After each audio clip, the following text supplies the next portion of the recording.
Welcome to the Unnatural Leader, where we believe that leadership is a skill to be developed and trained, and not some attribute with which we're born. I'm Andy Glenn, and my goal with the Unnatural Leader is to help you develop the tools to be a better leader. So as you go back to your unit or company or organization, or even just back out to society, that you are able to bring more with you to be a better leader and to help develop others to be better leaders as well. This lesson I think is going to be a little bit shorter because I really want to focus on just one short topic that I think is really going to be important, and it's going to set the foundation for so much of what we talk about in future episodes. And that is the first rule of leadership. But before I get to what my first rule of leadership is, I just kind of want to talk and just kind of preface it by saying that just about every leadership instructor or theorist has their very own variation of rules and laws of leadership. For example, John Maxwell has his 21 irrefutable laws of leadership. By the way, I think they're all phenomenal, and I agree that they are all important to understand. His first law, though, is the law of limit. Alan Deutschman has his book, Walk the Walk, which is really about setting an example and leading by example. Of course, John Maxwell also has leadership by example as one of his laws, but I think it's the 13th or so in his book. Regardless, if you were to Google rule or law and leadership, you're going to get a very, very long list with many different people weighing in, whether it's know thyself or whether it's John Maxwell or Alan Deutschman or so many other people that have contributed to this body of work on what is the most important part of leadership.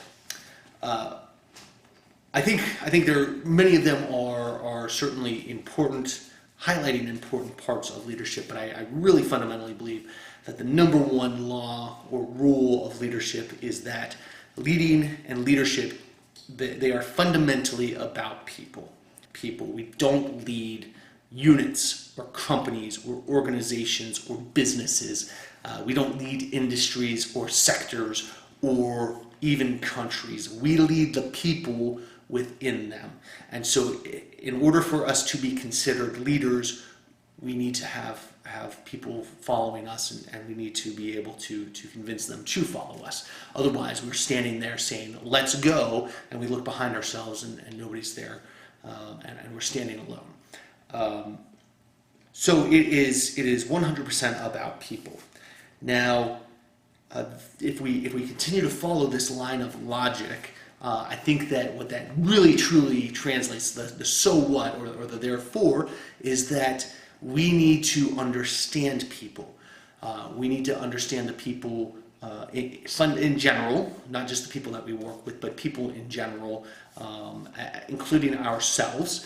And so I would certainly encourage you to continue to read and study and look at the science of people and psychology and anthropology, and why do people do certain things, what motivates behaviors in general, how do people communicate, because understanding all of these things are going to make us more effective. Now, we're going to cover a lot of those topics in future episodes, and at the same time, I would certainly encourage you to go and do some self-study on these topics, pick up books and magazines and look at various websites.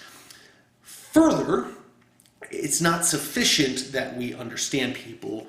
We also have to know them.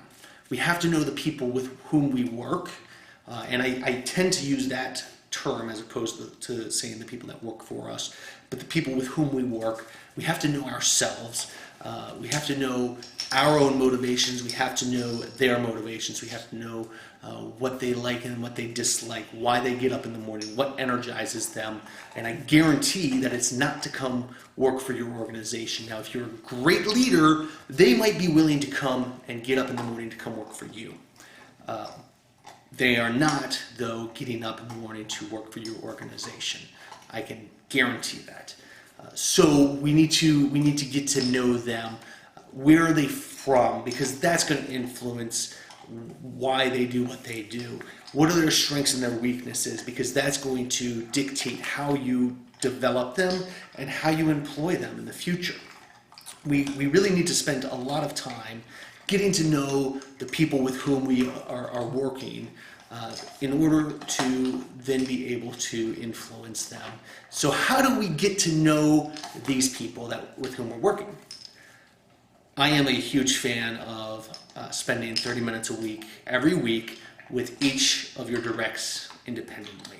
So if you're fortunate enough that you're in a leadership position, you need to spend 30 minutes every week with them one-on-one. You can take them out to lunch if you want to. You can do it as a formalized meeting, which is generally how I've tried to do it, in addition to spending time with them outside of the office.